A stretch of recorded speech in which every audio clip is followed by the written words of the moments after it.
अस्सलाम वालेकुम, good morning, आदाब। आपकी बहुत खूबसूरत ज़िंदगी में बहुत ज़्यादा इंटेलिजेंस आए, मेरी ये दुआ है। और आप अपनी ज़िंदगी को, अपने स्टेटस को बहुत अच्छे से एंजॉय करें, अपनी हेल्थ को एंजॉय करें और फोकस करें अपनी ज़िंदगी में कि क्या वाकई आपके कदम वहीं पे पड़ रहे हैं जहाँ पर आप चाहते हैं। कहीं कोई शख्स आपको इस्तेमाल तो नहीं कर रहा, कहीं कोई शख्स जो आपको इस्तेमाल कॉन्शियसली नहीं कर रहा, आप खुद ही उसके पीछे लगे हुए हैं और इस्तेमाल होते चले जा रहे हैं। ये सब देखने और सोचने की बात है, क्योंकि ये जब हैबिट्स बन जाती हैं ना तो हमारी तबाही शुरू हो जाती है।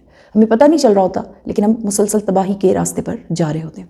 आज का वीडियो थोड़ा सा डिफरेंट है, क्योंकि यहाँ पर मैं एक ऐसी बात करने जा रही हूँ जो हैरत का बाइस भी बन सकती है कुछ लोगों के लिए।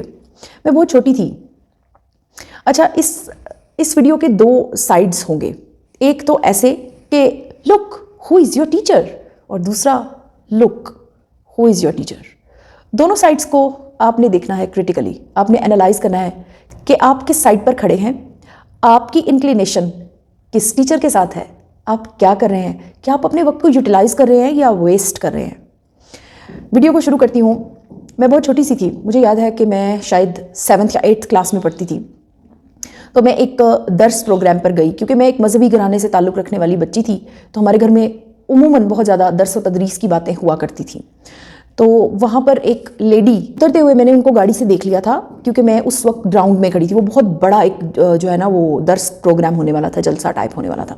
जैसे ही वो उतरी हैं तो I was just expecting it कि ये कोई मतलब कोई बड़ी इंसान है, कोई बड़ा बंदा आया है, तभी तो इतना ज़्यादा प्रोटोकॉल है और वो सारा कुछ।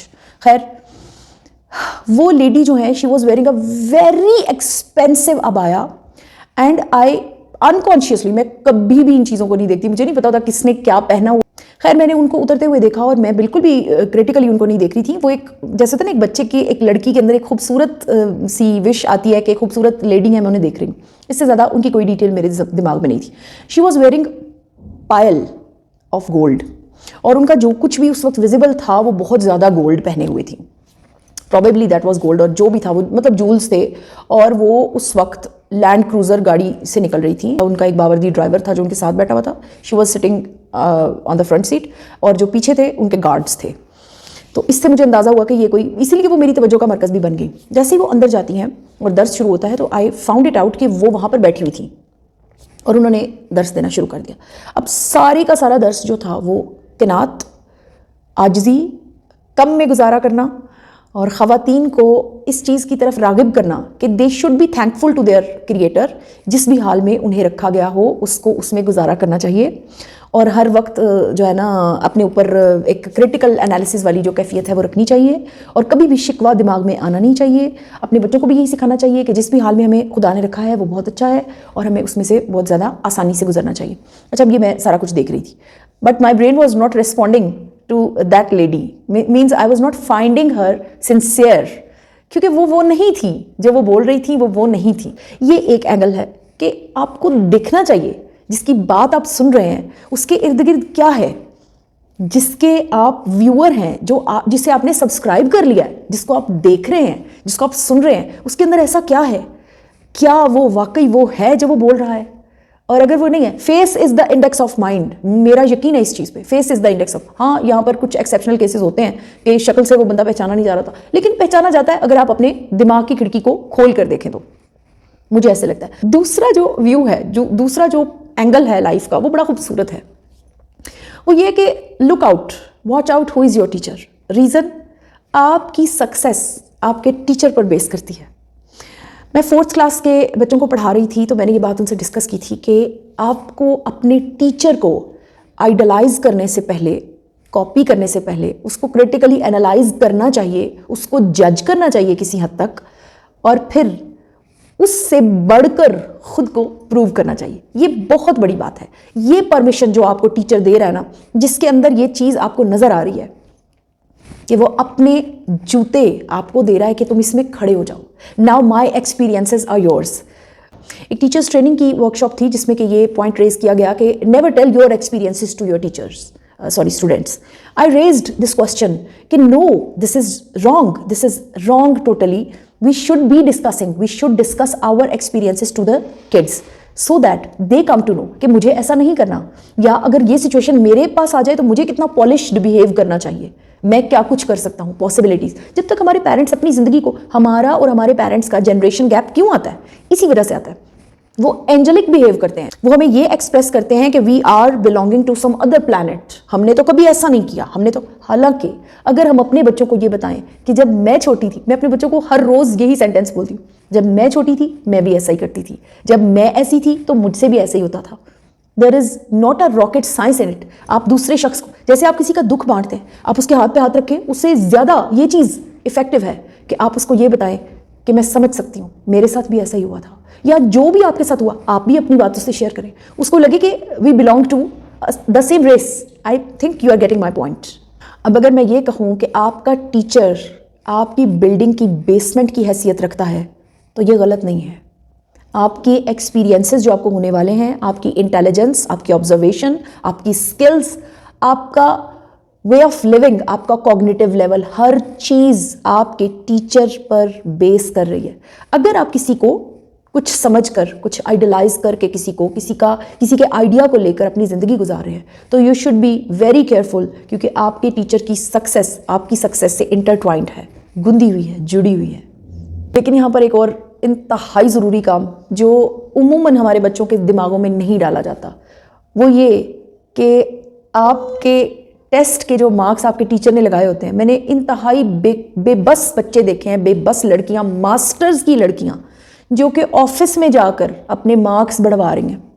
आप अंदाज़ा करें कि वो सिर्फ एक प्राइवेट इदारा है जहाँ पर आपका टेस्ट सिस्टम है, आपको वहाँ पर पॉलिश करने के लिए बुलाया जा रहा है। रिजल्ट्स तो उनके बेस पे आपको नहीं मिलने ना, लेकिन उन्होंने, चूंकि वो घर जाकर अपने पेरेंट्स को दिखाने हैं और वहाँ से मार्क्स लेने हैं, तो वो बेचारगी की इंतहा है।